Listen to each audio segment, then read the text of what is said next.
High, আমি অর্চনা। Let's cook with অর্চনায় আপনাদের সবাইকে স্বাগত জানাই। আজকের রেসিপি হেলদি লাড্ডু। এটা স্বাস্থ্যের জন্য খুবই উপকারী, আপনারা একবার হলেও ট্রাই করবেন। তাহলে চলুন রেসিপিটা দেখে নেওয়া যাক। রেসিপিটা বানানোর জন্য সবার প্রথমে আমি এখানে আমন্ড বাদাম নিয়েছি। এখানে আমি 50 গ্রাম আমন্ড বাদাম নিয়েছি, আর এই বাদামগুলোকে ছোটো ছোটো টুকরো করে কেটে নেব। আপনারা যদি বেশি করে লাড্ডু বানাতে চান তো তাহলে এটার পরিমাণ আরও বাড়িয়ে নিতে পারেন, আর সমস্ত ইনগ্রেডিয়েন্টস আপনারা বাড়িয়ে নিতে পারেন আপনাদের ইচ্ছে মতো।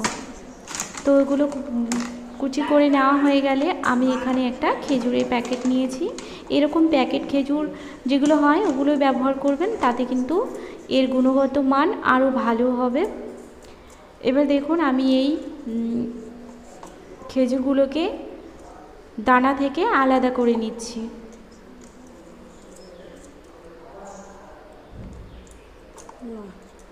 ছুরি দিয়ে কেটে আমি দানাগুলোকে আলাদা করে বার করে নিচ্ছি। প্রথমে আমি ছুরি দিয়ে করছিলাম, অতটাও ভালো হচ্ছিল না বা তাড়াতাড়ি হচ্ছিল না বলে আমি হাত দিয়ে খেজুরের দানাগুলোকে বার করে নিচ্ছি।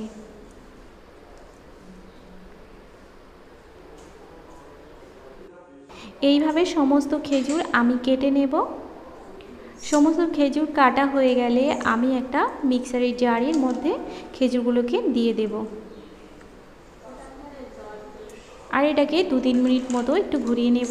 দেখুন এরকম হয়ে গেলে এটাকে একটা পাত্রে নামিয়ে নেব। এদিকে গ্যাস চালিয়ে দিলাম, এর মধ্যে একটা ফ্রাইং প্যান বসিয়ে দিলাম। তার মধ্যে দিয়ে দিচ্ছি কেটে রাখা আমন্ড, আখরোট, পেস্তা, আর এখানে দিয়ে দিচ্ছি কুমড়োর বীজ। আমি এখানে আগে বলেছি আপনারা যদি বেশি করে লাড্ডুটা বানাতে চান তো তাহলে এই সমস্ত ইনগ্রেডিয়েন্টস আপনাদের ইচ্ছা মতো বাড়িয়ে নিতে পারবেন। দিয়ে দিচ্ছি সূর্যমুখীর বীজ, আর দিয়ে দিলাম সাদা তিল, এখানে দিয়ে দিলাম ফ্লাক্সসিড, তিসি বীজ। এবারে এগুলোকে নাড়াচাড়া করে একটু ভেজে নেব।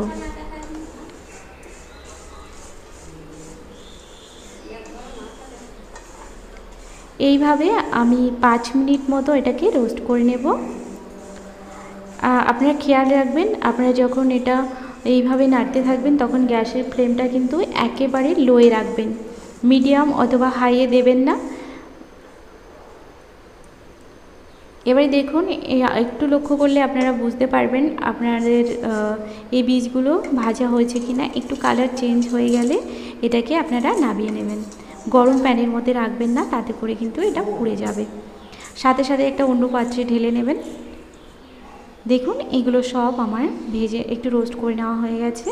এবার ওই ফ্রাইং প্যানের মধ্যে আমি দিয়ে দিলাম 1 চামচ মতো ঘি, মানে 1 টেবিল স্পুন। এবারে ওর মধ্যে দিয়ে দিলাম মিক্সিতে ঘুরিয়ে রাখা খেজুরগুলোকে, দিয়ে কিছুক্ষণের জন্য এইভাবে নাড়তে থাকবো। আস্তে আস্তে দেখবেন খেজুরটা একেবারে নরম হয়ে যাচ্ছে। একটা পর্যায়ে এসে দেখবেন খেজুরগুলো কড়াই থেকে উঠে আসছে, তখন বুঝে যাবেন যে খেজুরটা হয়ে গেছে। এবারে এটাকে নামিয়ে আমি ঠান্ডা করতে রেখে দেব। এদিকে যে বীজগুলো আমরা নিয়েছিলাম ওগুলোকে আমরা মিক্সিতে একবার মতো ঘুরিয়ে নেব। খুব বেশি ঘোরাতে যাবেন না, মানে বেশিক্ষণ দিলে কিন্তু এটা একেবারে পাউডার হয়ে যাবে।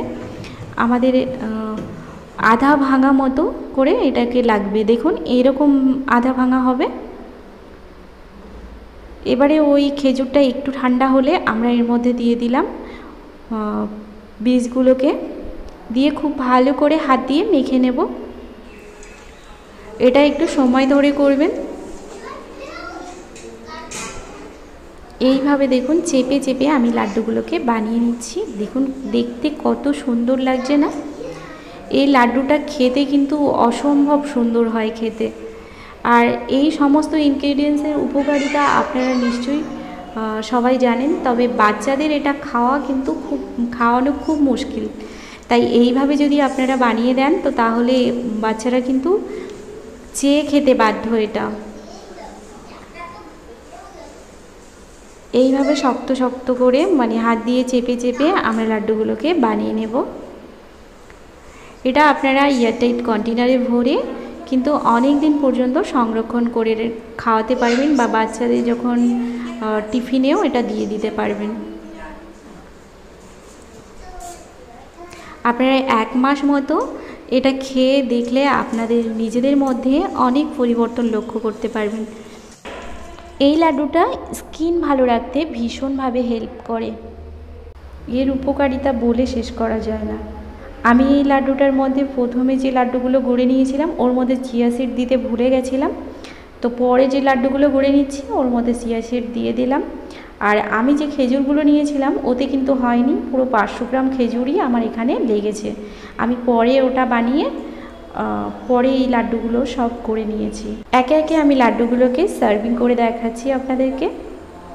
একবার দেখুন লাড্ডুগুলো দেখতে কি সুন্দর লাগছে না?